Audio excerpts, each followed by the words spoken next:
we're going to talk about, hey, good afternoon, everybody. Welcome to a special webinar tonight. Tonight, we're talking about something that's parang important ngayon, especially with the crisis that's going on. And you know, we're currently in lockdown dito sa Cebu.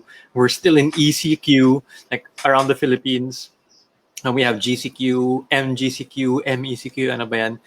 So today, we want to talk about something that hopefully will help you out in this crisis. And this is the topic for tonight, how to prepare for any type of economic crisis. And we have a very special guest presenter with us tonight. I'm very grateful that he's with us. He's one of my friends. It's J3 Patino. And J3 is the founder of the Pinoy Money Academy, where he helps Filipinos make better financial decisions. So today he's going to share with us how to prepare here, diba, for any economic crisis to help ordinary Filipinos, diba? Tayo mga ordinary Filipinos, so that we can recover, so that we can rebuild, and we can even become resilient even during these times na ganito tayo. So good afternoon pa naman. Good afternoon, everybody. Say hi. Let us know where you're watching from then. Say good evening. Hello, Maria. Hello, Mahar. Hello. Steph, Shazel, and Lenny. Oh, yeah. So, yes, here is J3 Patino. Well, we're greeting everyone. How are you doing naman, J3? How's the crisis treating you? Okay naman. The crisis personally, like, it affected me, it affected my business, it affected many of my students. And that's why very timely nga talaga na kasi whether or not you were prepared, you're gonna be affected in some way.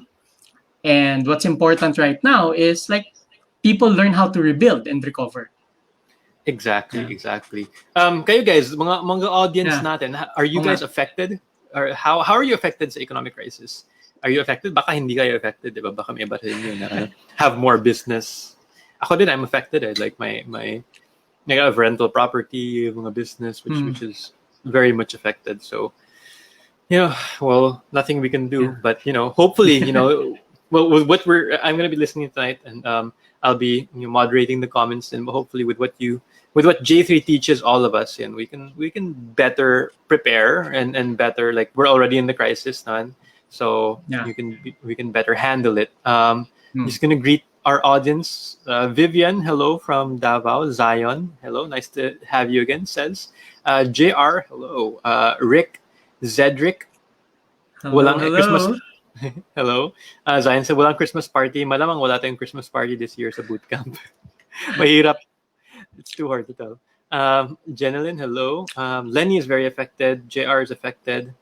Rick, nawala ng trabaho. Si Lenny with her travel and tours. Affected talaga yun. Steph, hotel industry. Affected talaga. Mga business, Jenilyn, natigil. Vivian, very affected. Ches, very affected din. A lot of people are very affected po, especially sa work, sabi says. Zion, di ako affected. Nice. Been working from home since 2017 thanks to WHR VA Bootcamp. Nice. Great to hear, Zion. Kahit sa mga clients mo, Andrea, yan. Lalo mga OFW, affected kahit mga OFWs din. So, let's not delay this any longer. And J3 is here to grace us with his knowledge about handling this economic crisis. So I'll pass it on to you. I might turn off the video because I'm gonna eat. Okay, yeah, sure. Okay, so thank you so much, Jason, for having me here. And again, sa mga nakikinig dito naman. So my promise to you in this training will be two things. So yung first part ng webinar natin, I'm gonna talk about what's happening right now in a way na no one is really talking about this thing that's happening. And when you learn it later, medyo may sense of fear na maidadagdag ako, but that's not my intention. And the reason why I need to talk about the problems first is because pag naiintindihan natin yung problema in its full length, in its bigger picture, hindi lang yung day to day na ito problema ngayon, ito problema ngayon, ito problema. I want to give you like the full picture para the solution I'm able to present to you, and that comes in our training today as well, pang long term din. So that you'll be guided, not just what you'll do for this week or this month, and then pag may nagbago na naman na policy, biglang, what do I do again? So I'm gonna talk about the problem at length first, and then we're gonna go into yung long-term solution then and direction. Okay? So let me know in the comments if that's okay lang na pag-usapan muna natin yung problem. And my promise is, once again, this is probably the first time that anyone here will be seeing na eto pala yung nangyayari in an economic standpoint. So if you're ready, guys, please type in game sa chat, and I'll just wait for those. Ayan, sabi na ni Lenny, yes, it's okay. Problem first. Just gonna wait for a few more. Yes po. Na para lang clear kasi I hate the kind of training na puro fear na wala namang pinuntahan, na nakot lang, hindi nagbigay ng solution, no. But yeah, so with that, game. So here is what's happening. Okay. In a bigger picture, the middle class is being divided and is disappearing. Now, people na makakarinig niyan, yung ordinary Filipino na makakarinig niyan, hindi pa masyadong like, okay, ano ngayon? What next? So, let me share a couple of like stats with you. First, pag-usapan natin, breakdown natin itong nangyayari na ito. Sino ba ang middle class? If you're someone who's watching this, most probably, you are part of the middle class. And according dito sa Philippine Statistics Authority, sa PSA, no, dating NSO, ang middle income class is anyone earning from 18,000 to 110,000. So, etong range na yan. Ito. So, yan ang middle income class. So, yan ang middle class by income. But if you're also someone who has said these, ito ang middle income, or hindi naman middle class goals ito. And these are the goals ng karaniwang Pilipino, na kapag nasabi natin na simpleng buhay lang naman ang gusto ko, magkaroon ng okay at masaya na bahay, mabayaran ng mga utang, may pagkukunan na emergency, mapag-aral ng mabuti ang mga anak, makapag-retire ng maayos, magka-kotse naman para convenient, and mag-travel from time to time.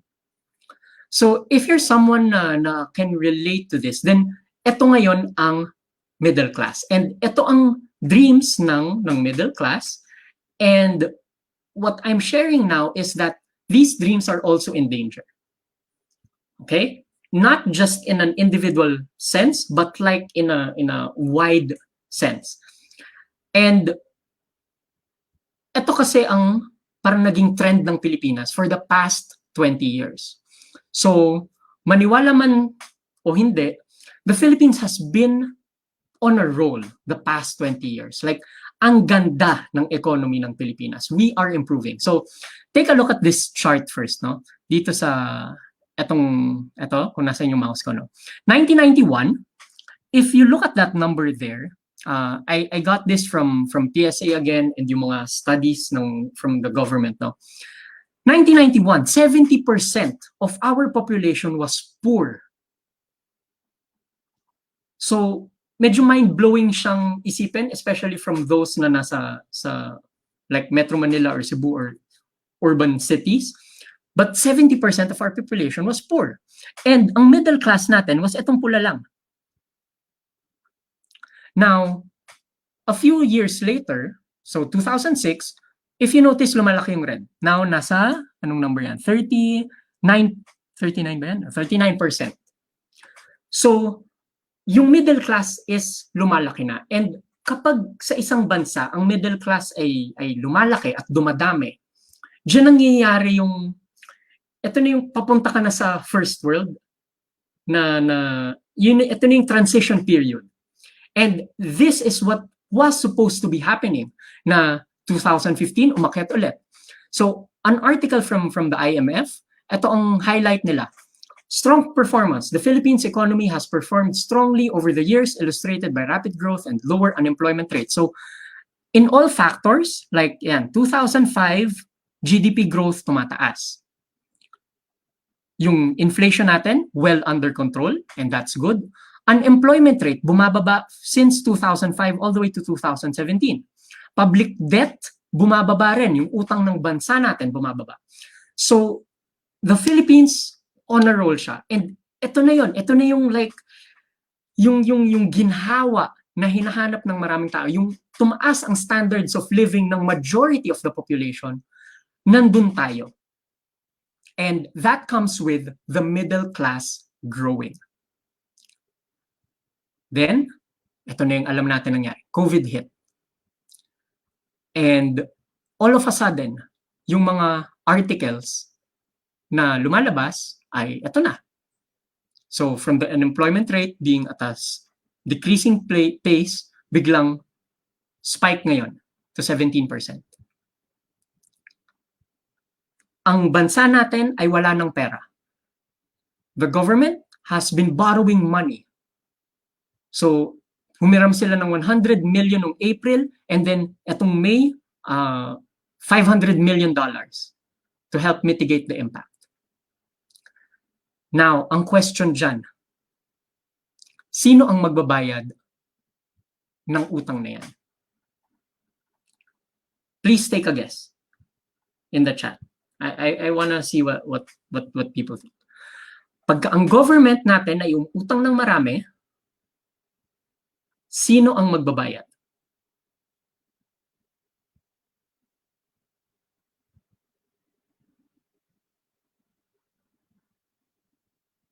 So type, okay lang humula. I just want to gauge the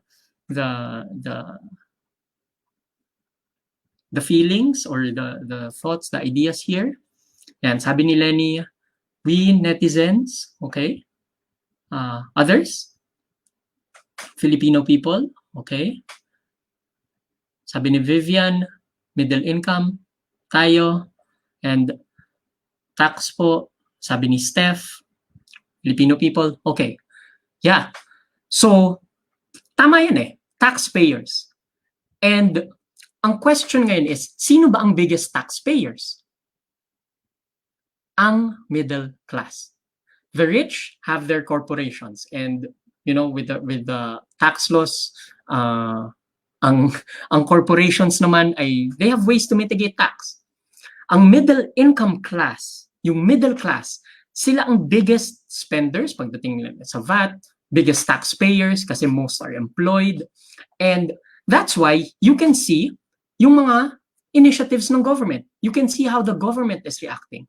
Na although dati pa naman required talaga to pay taxes, may articles ngayon na, ayan, online sellers, freelancers now required to pay tax-BIR. Nagre-remind ng BIR. Bakit? Nauubusan ng pera ang government. So, yung OFWs, recently nagkaroon ang issue ng OFWs with PhilHealth na magkakaroon ng spike kasi in premiums, and hindi nila pwedeng pigilan to or hindi kayang pigilan ng government because kailangan ng pera ng government. In other words, the middle class, parang umutang ang bansa in order to support the poorest of the poor. Because, you know, nakita niyo naman sa stats kanina dito. Ayan. Saan yung stats kanina? Even though the middle class has been growing, and yung 2018 stats nito nasa may mga 40-something% pa rin, malaking percentage pa rin ng population natin ang very poor. And yun ang nagsusupport, ay yun ang sinusupport ng government. Sino magsusupport? Tayong middle class through taxes. Okay. So, with that, ang middle class, we are under a lot of pressure.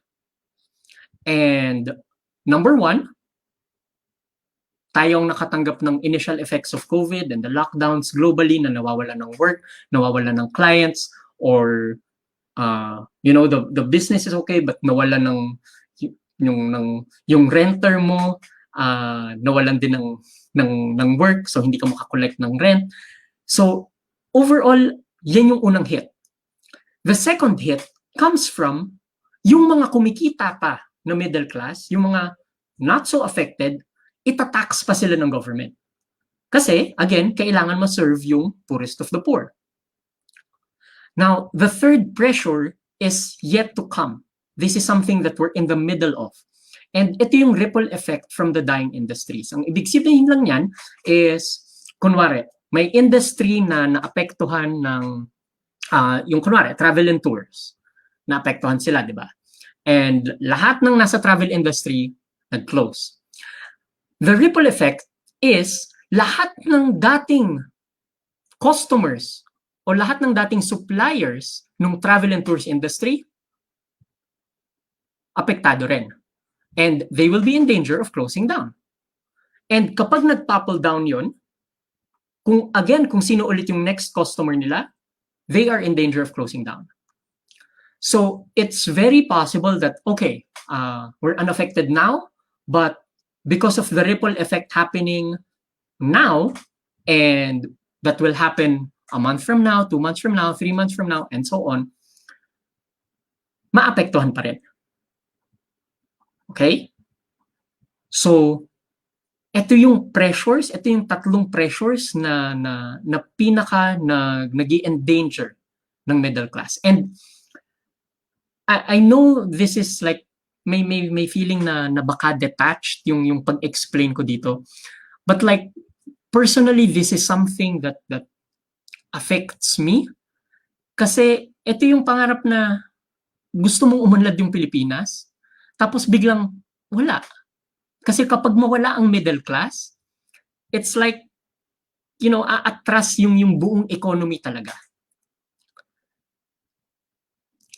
Now, when something is under a lot of pressure, it tends to break. Okay? And from what I have been observing with my students and with the community and kung ano yung mga nangyayari, I can see the middle class being divided right now. Okay, nahahati. And here, let's go first dito sa mga nasa left side, no? So yung mga severely affected and stuck, yung unang division comes from savings and emergency funds. Immediately, when this virus hit, when the lockdowns were in place, biglang nahati agad ang mga tao between mga taong walang savings and mga taong may savings. Kasi yung mga taong walang savings, all of a sudden, biglang, walang work. Okay, I need to borrow money, kailangan ko gumamit ng credit card, kailangan ko kumuha ng kahit anong trabaho para mabuhay. Whereas, if you were someone who had savings nung nag-start yung mga lockdowns, well, they were people who had the time to plan and get new work, and na-avoid pa nila yung mga interest from payday loans, from credit cards, and so on. So, they are the people na affected pa rin, pero able to recover and even possibly thrive. Now, in businesses, nagkaroon ulit ng divide. Yung mga walang online presence,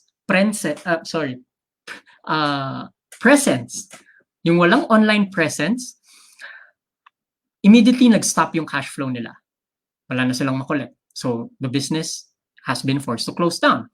Whereas yung mga businesses na mabilis nakapag-pivot and nakapag-establish ng online presence or may online presence na before, they were able to maintain their cash flow and even may chance pa to grow. And maraming online businesses ngayon na mag-grow. And nag-grow kasi nag-shift din yung behavior ng consumer. Now, another area of division that's happening is yung mga taong single income or employment lang or, one client most of their lives, sila yung pinaka na-shock by job loss or the pay cuts and ang bagal nung reaction time. And when you're someone na employed, na wala ng work, and you've been working there for like 5 years, 10 years, 15 years, and life has been good. And then all of a sudden, wala na. Ang haba ng adjustment period, and I've noticed this na may tendency na yung mag-hope ka na lang na things get better miraculously. And people who are here, they are those na severely affected, and slow to adjust. Ito. Whereas, yung mga tao naman na self-employed, like the freelancers here, yung mga business owners na, may mga other streams of income, I noticed that the way they were reacting was solid yung effect na, okay, some income was lost, may business na nawala, may mga business na nag-close down, but at the end of the day, mas mabilis yung reaction time for them to find new sources of income. Kasi sanay na, oh, okay, maghahanap ako ng bagong client. Oh, ano kayang bagong business? So they're quicker on their feet. In all of these three divisions ngayon, what do these things have in common? Basically ngayon, nahahati ang mundo with those who are financially literate, mga hindi pa masyadong maalam sa pera, versus the people who are financially literate, o yung mga taong nag-aaral sa pera. Does this make sense to you? Let me know in the chat, and if you have any questions at this point, please type it in the chat then. Jason, ikaw rin, like, if you're not eating and you have questions about this, kasi it's an important point na maintindihan ng mga tao. Tubig. Any questions on this? We'll pause and then we'll go to the solution later. No, I'm good. Sorry, I'm actually eating. Yeah. Oh, yeah. In the middle of ano. Okay, sige. So, okay naman pala na yes, clear. Any questions, guys?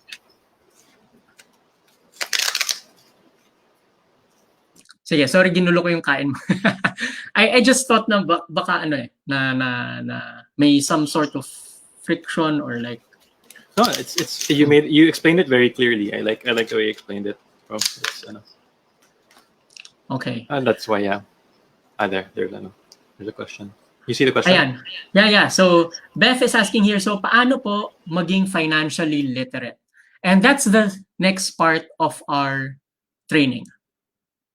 Okay?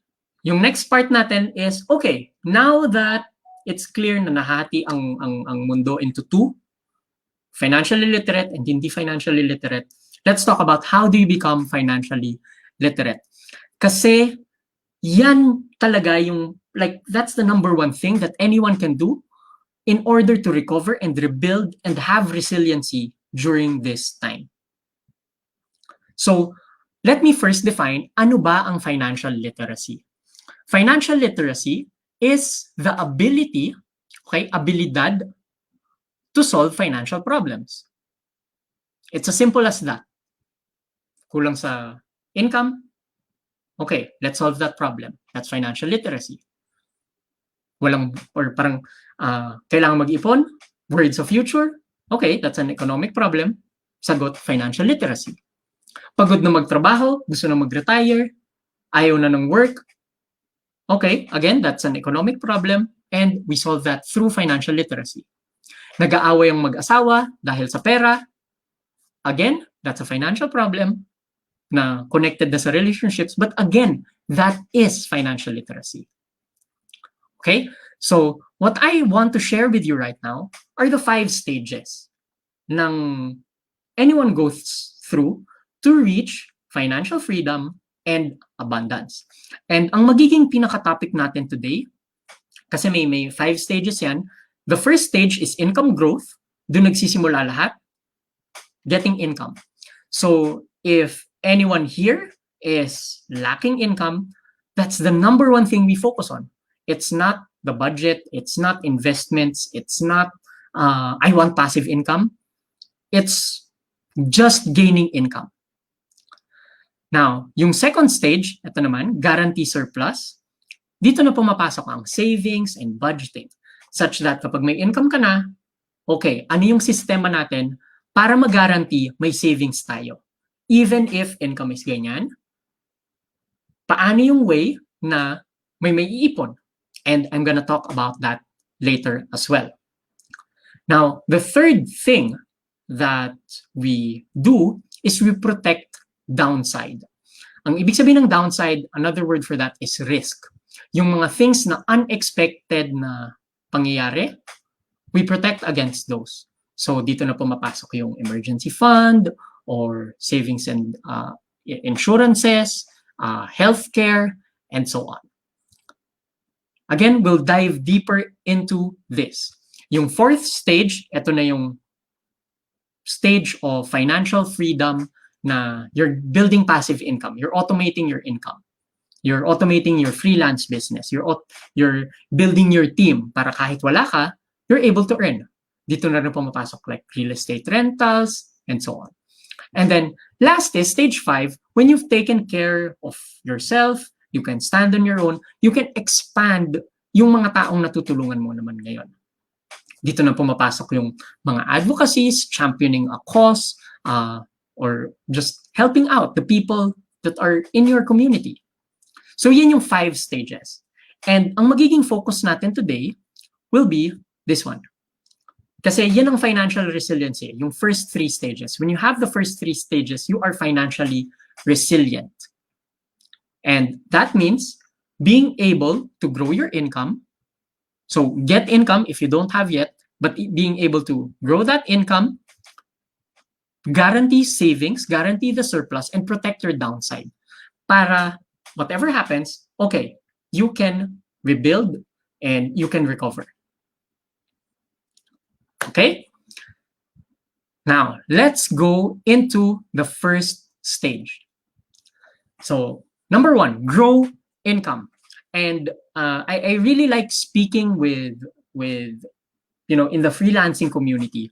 Kasi freelancers, you are already in control of your income. Kasi sino bang nagde-determine kung ilang clients ang a-applyan sa Upwork, or ilang tao ang i-reach out, ilang tao or ilang proposals ang isi-send, a-applyan. These are things that are in control of every freelancer. And freelancers are able to develop skills that allow you to over-deliver to clients. Na yung ability to switch na, okay, ito yung inaaral ko ngayon, and then I'll move to this, I'll study this kasi kailangan ni client, and so on. So freelancers are in a unique position for this one. And last is yung consistency na lang na kapag may client ka, okay, let's turn them into monthly retainers when we serve them better. And I'm sure that like Jason inside the VA Bootcamp, may mga trainings on this. So please go through them, watch them, kasi like I know the success that the VA Bootcamp has created, and yung success that's possible with freelancing. So stage 1, you're covered already if you have joined the programs of Jason or the VA Bootcamp community, and yun talaga yung first step. Yun ang pinakakailangan tutukan. Okay? Now, this is just more of, yung next lesson dito is more of a big picture approach on how do you now increase your income. Kasi the universal law of income is this one. Income equals value. And ano ba ang value? Value is measured by the number of people you serve times the quality of your service, which is determined by yung skill level then, times the value they also provide to others. So let me quickly explain. I think this first one is naiintindihan naman na people times the quality of your service, you can charge higher rates, get more clients, you'll earn more. But also take note na important itong last part na to, the value that they are also able to provide to others. And ang ibig sabihin niyan is, example na lang natin, bakit ang isang nurse sa Pilipinas, mas konti ang kinikita kaysa sa nurse na nagtatrabaho sa abroad. The answer there, that they could be handling the same number of patients, they could be delivering the same quality of service, but yung mga pasyente nila mas mayaman. And bakit mas mayaman yung pasyente nila? Ganun yung bansa. And yung pasyente nila nagpo-provide din ng mas malaking value to like, you know, in a richer country. So, yun yung ibig sabihin nitong third part na yan, na times value they also provide to others. And what that means right now is that in the freelancing community, or looking at the trend of where the money is going, mainly those are in online businesses or in entertainment. Yun yung parang two areas na lumalaki ngayon. Pampakalimot ng kaba and online businesses. So if we're gonna target clients, if we're gonna pick skills or pick people to serve, make sure that it's gonna be people na may pera, people na thriving din yung business. Kasi it's gonna be so hard to provide for your family if yung person na tinutulungan mo rin o yung client mo rin is naghihirap din. Does that make sense? So I hope that this universal law of income just gives you perspective on how to strategize kung sino ngayon yung mga business opportunities na ipupursue mo. Kung ano ngayon yung mga job openings na hahanapin. Okay? So take note, either you increase the number of people you serve, increase the quality of service, or you find people, jobs na thriving ngayon. Or do a combination of these. That's how you grow your income in this time. With that, let's now go into the next portion. And for this applies na, kasi stage 2 na ito, no? So this lesson applies na dun sa mga taong may income pa rin ngayon. And maybe you're someone who wants more security na kailangan natin mag-ipon, unpredictable na yung times. And yun yung focus natin sa lesson na to.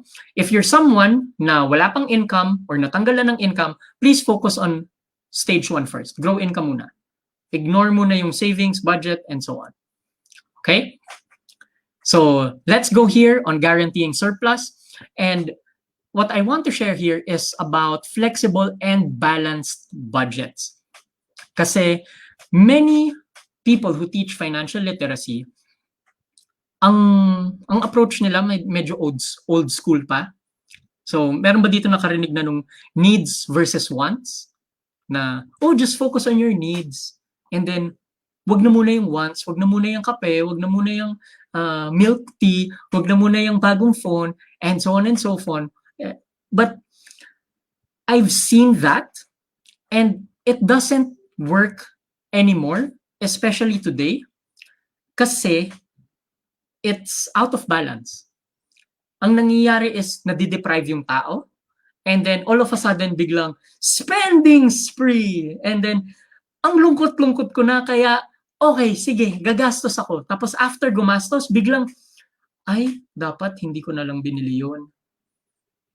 And you know that back and forth na yung laging may guilt when you spend, tapos nadideprive ka rin. And the needs versus wants, it works for a few people, very few people, but it's so unsustainable. And what I want to share with you today are the 6 purposes of money. Kasi hindi lang siya needs versus wants. 6 po yan. So with that, let's go to the 6 purposes of money. And kapag alam nyo na yung 6, you will be able to make a budget na you're gonna be happy with. Okay? So let's go into the 6 purposes of money. Number 1, survival. So ito na yung basic needs natin. I think this is easy to understand na rent, utility, tuition, transport, Wi-Fi, basic needs pang araw-araw. Okay? Second purpose of money is that it makes you happy, is comfort, and this is spending that makes you happy over the short term. Okay? So, pag nasistress ka, sige tara, eat out tayo. Okay, that's comfort kasi you want to be comforted, you want to be happier. And yes, that's a purpose of money. So, ito na ngayon yung wants. Now, let's go to the third purpose of money. And this is milestones. Ang ibig sabihin ng milestone is parang ito na yung bucket list mo, life checklist, na kapag nagawa mo siya, there's a sense of like, yes, and check. So for some people, this is travel. For some people, this is being able to buy their first home. Or for men, this could be their engagement ring that they give to their loved one. Na may alam mo yun, na kapag nagawa mo siya, yes. Okay? And that's a purpose of money. So it's okay to spend for that. The fourth purpose of money is for security. And ito naman yung nagbibigay sa atin ng peace of mind. And ito yung pera na itatabi natin sa ilalim ng kama or nasa piggy bank or nasa bangko lang. This is spending that we spend on insurances para kung ano man mangyari, may pagkukunan. And that's security spending. Now, the fifth area of spending is better future naman. And this is spending that improves your financial future.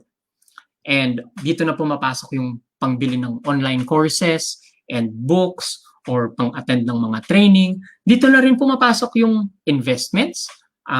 Dito na pumapasok yung mga capital pang negosyo.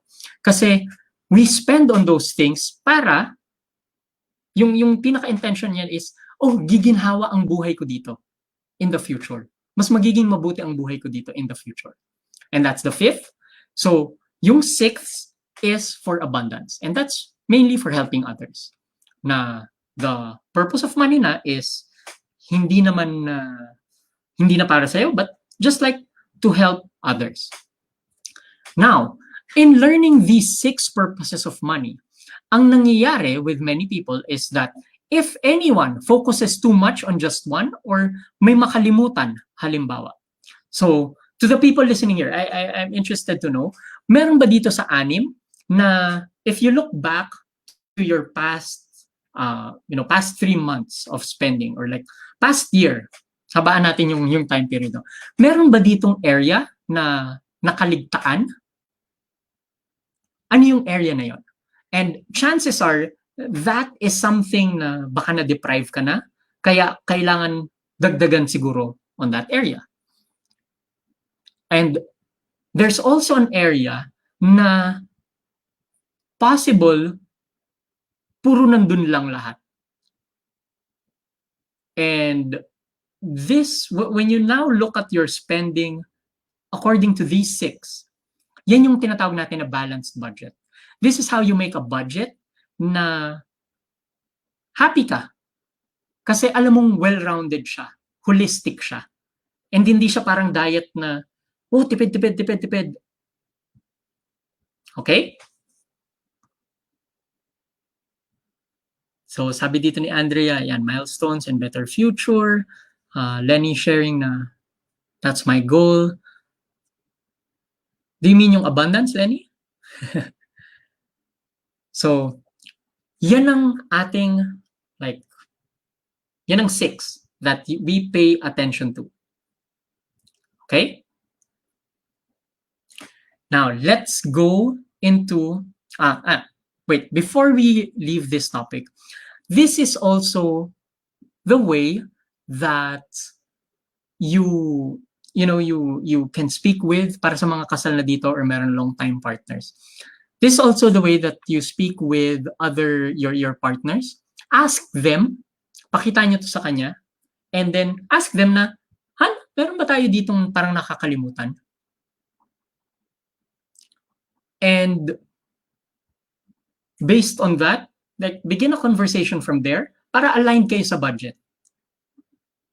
Kasi common mistake ng mga couples, yung we usually have a saver, we usually have a spender, and lagi silang nagka-clash kasi ito, tipid.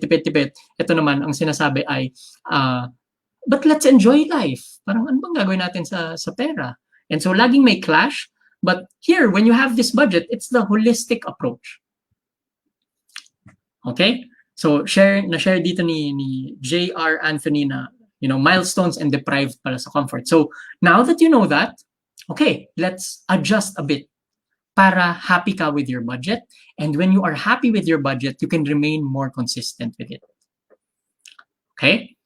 So now, let's talk about paano ba talaga mag-budget. Lalo na sa panahon ngayon na super variable ng income. Okay? Remember, if you have totally no income, please focus on the part on growing income, and the money that you have now, focus it for survival and better future. Yan yung pambili mo ng courses, ng training para matuto kang kumuha ng client, ng mas mahusay, and yun yung priority. When you have the income, and now you're dealing with up and down, up and down, up and down, up and down, how do you budget it? Ganito. So we start with the box at the top. That's the variable income. Now, from there, we compute kung magkano ba yung para talaga sa survival. Magkano ba talaga yung needs. And from there, kung ano man yung para sa survival, kailangan talagang malaman kung ano tong amount na ito, na the survival is fixed, may estimate naman yan eh. Dagdag yung magkano yung kuryente, magkano yung pagkain, magkano yung grocery, magkano yung transpo, magkano yung utilities, and so on. So that's the survival. And from there, kung ano man yung matira, we put them into the 5 remaining buckets. And you get to decide kung ilang percent yung lalagay mo sa comfort, ilang percent yung lalagay mo sa milestone, ilang percent yung lalagay mo sa security, ilang percent lalagay mo sa better future, ilang percent lalagay mo sa abundance. So, example tayo. Let's say na for this month, kumita ng 50,000 pesos. And the survival fund for the family is 35,000. Yun yung gastos. So, once ma-establish na yon na, okay, 35,000 pala ang kailangan natin every month, we now have an excess of 15K.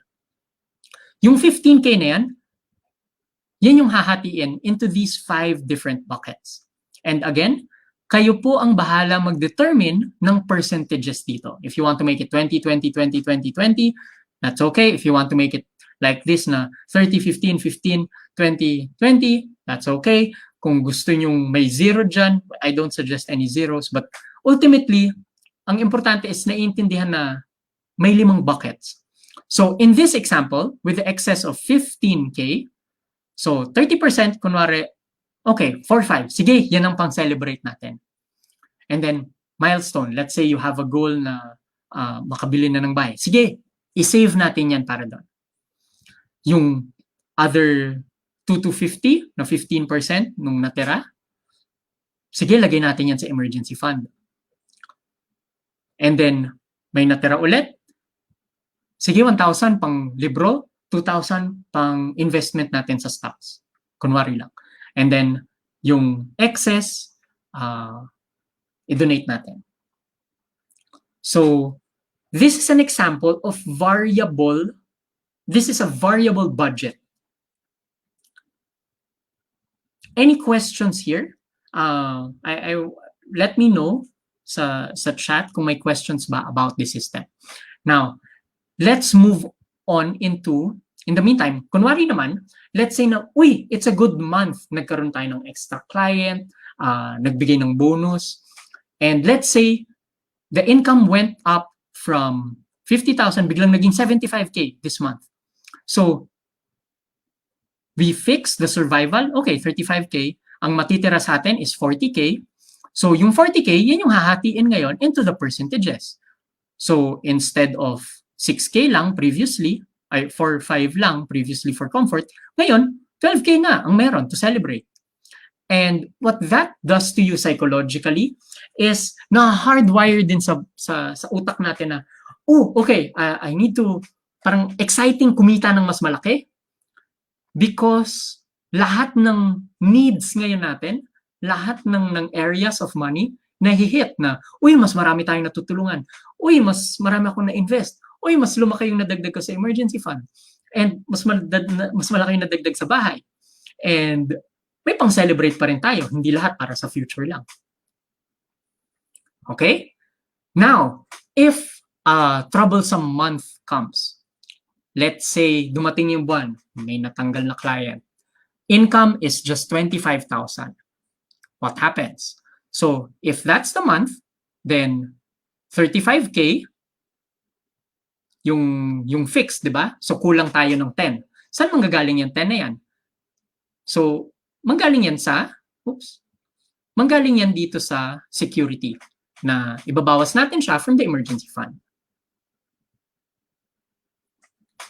So, gets ba ito na whether you're doing really well or you're going down, yun yung variable, basta meron kang fixed and then meron 5 na different budgets, go for it.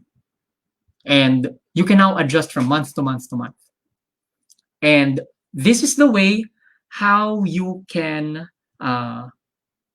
build your budget during this time na ang daming unexpected things. Okay? And sabi dito ni says na how I wish ma-practice ko yan.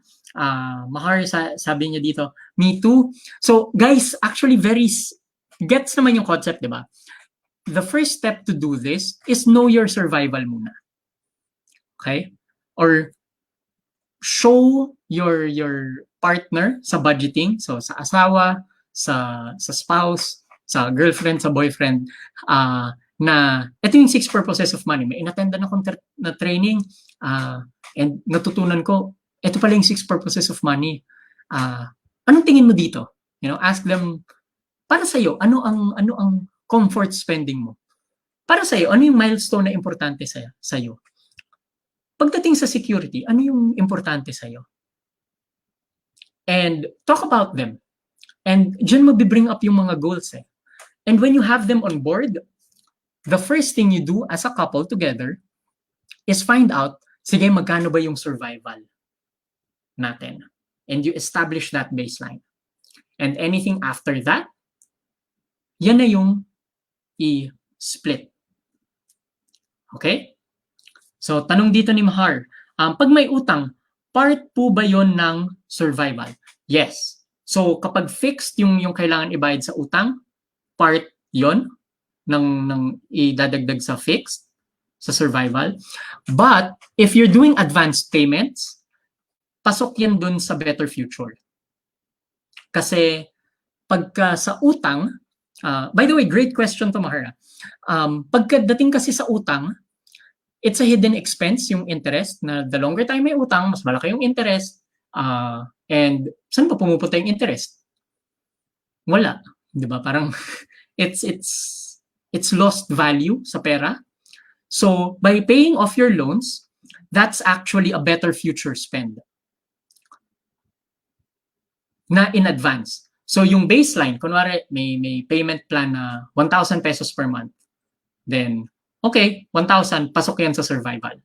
But, if gusto mo nang mabayaran in full yung credit cards, any excess, pasok yan dun sa better future. Kasi kapag may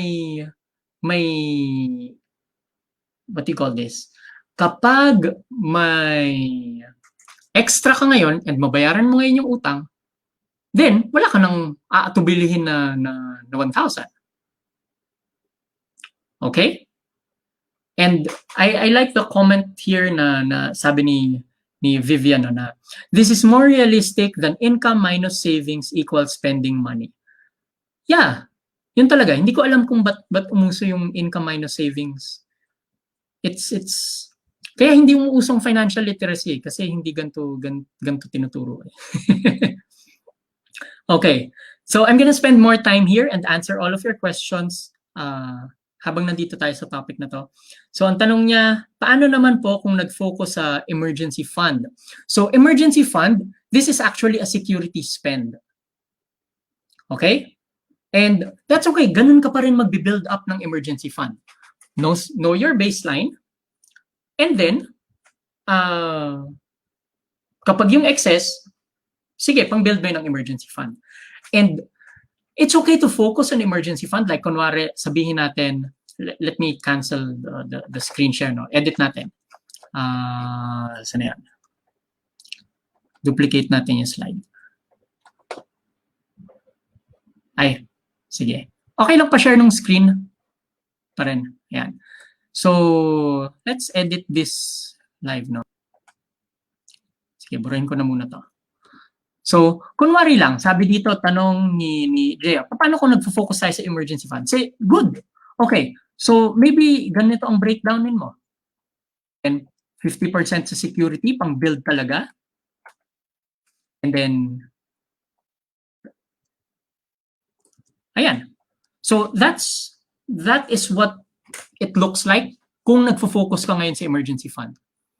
And important na hindi natin i-zero out yung comfort and hindi natin i-zero out yung ibang buckets kasi madideprive ka eh.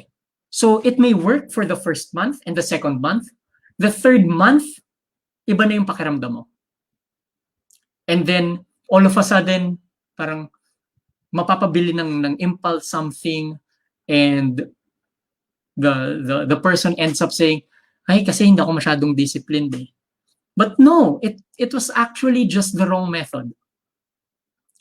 For anyone here na hindi nakasunod ng budget before, it's maybe because hindi lang tama yung approach sa budget. It has nothing to do with discipline or willpower, but yung system na ganito, na you're happy with it. Okay? So, tanong dito ni Lenny, is it okay lang po ba to concentrate on survival and comfort? Yes, oo naman. So, you will be able to say, you will be able to judge kung ano yung tama for you. Hindi ako nandito para mag-recommend sa inyo na, kasi dapat 20% sa comfort and ganitong percentage dyan. I'm not here to recommend. I feel that you as the person who is earning your money, you as the person na kumikita ng pera na yan, ikaw yung gumagastos niyan, ikaw yung may kilala sa pamilya mo, ikaw makakaintindi kung ano yung holistic na sustainable na happy na kaya. And yun yung goal. It needs to be sustainable and that happens kapag happy yung mga tao na involved in the budget. So I hope may sense yun, Lenny, na if you want to focus on that first, go. Na kumbaga sabihin natin, kung ang focus is survival and comfort muna, sabihin natin, dahil maliit pa lang yung budget, yan, 50. If I may recommend something, ang pinaka marirecommend ko lang is like, please don't leave this out, yung better future. Yung better future, that's something that never zero that out. Okay? So, kahit na ba I take like a portion from the comfort para lang magkaroon ng a little something for better future. And may mga nagko-comment here like Romer, sabi, during this pandemic, survival needs are important. And may nakita rin ako na ayan, sabi ni si Romeo pala, na it's important to differentiate needs from wants. So, exactly. And notice that your survival is priority naman eh. Yan yung first na papasukin ng pera. Like here in our example here, oops. Where is that? Okay. So in our example here na deficit, take note, walang ma-allocate to any. Because, of course, survival yung na-prioritize. And that's okay. That can happen. So I hope clear ito. Try it out. The best time to try this out is like the moment pumasok yung pera. Na, let's set budgets na. And guys, when I was doing this, envelope system ang gamit ko. Nasa envelope lang yung pera sa cash. But kayo na bahala kung gusto nyo gumamit ng apps. or manual notebook. Doesn't matter kung ano yung app or technology that you use. But if maganda yung sistema ninyo na ganito, then it's gonna work. Okay? Now, let's go to the last lesson here. And that is in terms of protecting downside naman.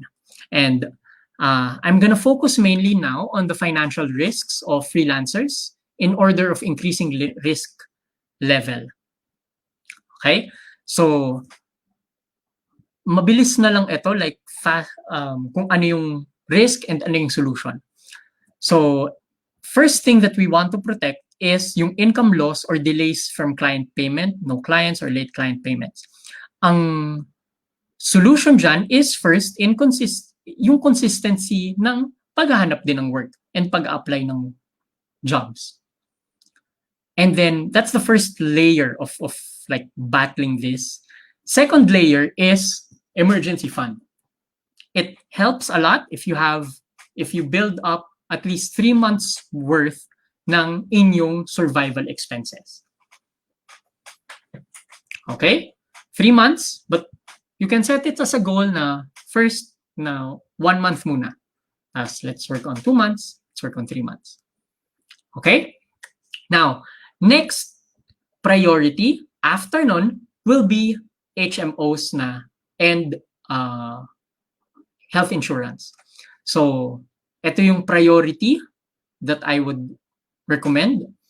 Make sure you're up to date with PhilHealth, and then that's when you get your healthcare insurance and maybe HMO cards na prepaid plans and so on.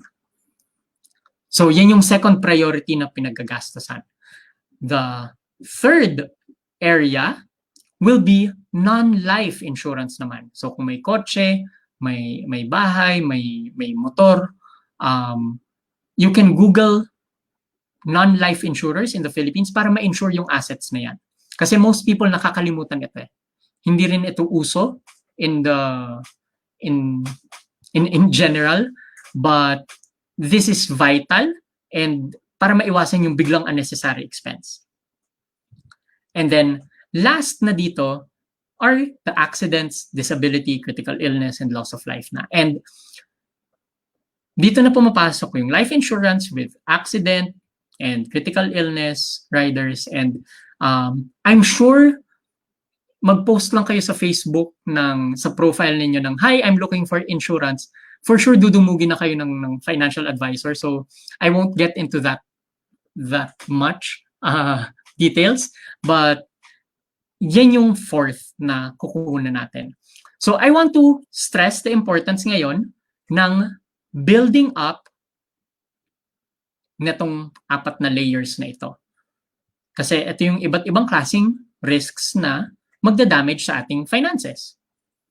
And the sequence is really, first, build your emergency fund, take care of your healthcare, next, non-life insurance, then life insurance. Kasi in terms of risks, yun yung parang minimitigate natin eh. Yun yung nagpa-prioritize tayo based on risk, not on popularity. Kasi if like popularity ang pag-uusapan, itong pinakauso eh. Yung life insurance na like security thing, mainly because ang daming nagbebenta niyan. But that's actually the least likely to happen, yung accident, disability, critical illness, and loss of life. Whereas, mas maraming taong naapektuhan on a consistent basis ng, nawalan ng client, or nagkasakit, or na-damage yung may nabangga. So, those events are more likely, kaya sila yung kino-cover natin first. So, I hope that this is clear. And with that, that's how you build financial resilience during this time. So, recap lang natin. Nasang stage tayo? That's up for you to assess. Nasan ba kailangan mag-focus? If it's income growth, then, take those courses on freelancing, make it happen, get those clients, get the cash flow going. Kapag okay na yon, try out the budgeting system that I just taught you.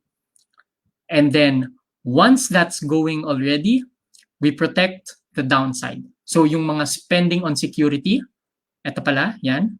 Etong protect downside, this is mainly for security. So sa budget, dito yan pumapasok sa security. That's what you use there. Okay? And with that, that's the end of the training. I hope we were able to cover, I think madami naman na cover. Yeah, ang final reminder ko na lang to everyone here, like, guys, wealth is a choice. Choose to be wealthy. I've given you the info already. It's up to you to choose to act on it. Kasi, like, the economy depends on it. Na if you equip yourselves financially, and congratulations, by the way, sa mga nagstay on this topic, kasi yung natutunan nyo ngayon, hindi nyo na makakalimutan tayo. Yeah. All right, thank you. Well, thank you so much, J3. Guys, let's thank J3. He shared a lot of great information. I like the percentages. That was like really made sense, like, compared to other stuff I've seen before, and the first time I saw the percentages. So yeah, it's like that was the biggest. Ooh, cool. For me. Good to know. Good to know. If the audience wants to get in touch with you, if they have like additional questions, where can they reach you? Okay. So guys, you can email me at j3@pinoymoneyacademy.com. You don't have it to slides? No, but I'll type it in. But anyway, sige. But so yung natanggap ninyo na training today, actually, that's like the first 3. And tinry ko talagang pagkasyahin yung kayang pagkasyahin in an hour. But for those who'd like to learn more, I'm creating a workshop that's happening this August 6th. And it's going to be about the simplest way to prepare and build financial resilience that can withstand any type of economic crisis. And you've seen a part of it now during this training. There's like 60-70% more that you can learn on the other stages and going deeper sa concepts. So the link there is pinoymoneyacademy.com/free workshop. Hindi pa nag-work yan? Try it on Monday. But that's the link. So just note it down, then try it on Monday. Workshop is going to start on August 6th. Can you also like type your email address then? Yeah, sure. Let's go there. And email me at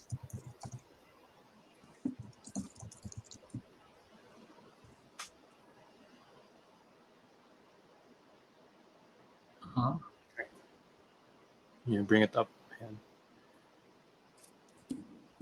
Yeah, there we go. Yan. j3@pinoymoneyacademy.com. Yeah. So I recommend you guys attend that. As you can see from this session, J3 has a lot of information, probably more than any of us here. He's very well versed in like financial management, and which a lot of us need. I think all of us need them in financial management, so that we can prepare for the future. We can make sure na we're prepared for crises. So I recommend that you check this out. pinoymoneyacademy.com/free-workshop. Is it not working? Try ko nga. Hindi sure right now. Hindi pa eh. I mean, it works na dyan yung page. Kanina umaga ko kasi ginawa. But Monday pa dapat. Pala, no? May training nga pala ako later na I can share this na. So Monday, guys, note it down. And Monday, sign up. Sige, Monday. A lot of people are saying thank you. You can see the comments, diba? We have a lot of people are grateful for this information. This is like free information. So ako din, I'm really grateful for you, J3. Doesn't look like we have any other questions na rin, no? It doesn't look like we have any last questions. But yeah, thank you so much for sharing all this great information. I hope you guys really learned from this, no? And then that you can apply it. But what's more important is that you apply it in your lives. Yeah, for of course for our future and dealing with the things that we're dealing with right now. And So okay, yeah, can I just share like what guys, like please kahit hindi kayo sa akin matuto, like search for financial literacy talaga as a thing. Kasi yun yung pinakatutulong sa bansa natin ngayon. Like not just your family. Kasi yun nga kapag matulungan mo pamilya mo, kaya mong tumulong sa kapitbahay mo, sa kapatid mo, and so on. And that's what we need right now, people who are financially literate, so that they're able to slow down the divide that's happening. And well, pangarap ko talaga na makita ang Pilipinas na be a rich country, be a first world country na kayang sumabay. Kasi ang galing kaya natin. I agree. I totally agree. You guys, as you can see, J3 is parang, he's doing this. It's his passion talaga to see more people financially literate, because it improves the economy as a whole of the Filipino people. So like I like listening to J3 because I know that his intentions are really to help, diba? So diba, J3 said na even if you don't listen to him, pero recommendation, just go to the J3 na lang. It's easy. Sige. Yeah. So yeah, I guess those were some good closing words naman, yeah. Okay. So bye everyone. Thank you. Yeah, thank you. Guys, register for the workshop or email J3. Can they email you so that just beforehand? So actually, sure. Yeah. So feel free to email me. And then I'll send you the link when it's ready.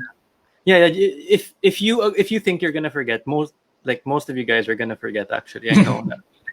Monday pa Friday ngayon Saturday 3 days pa. Sige.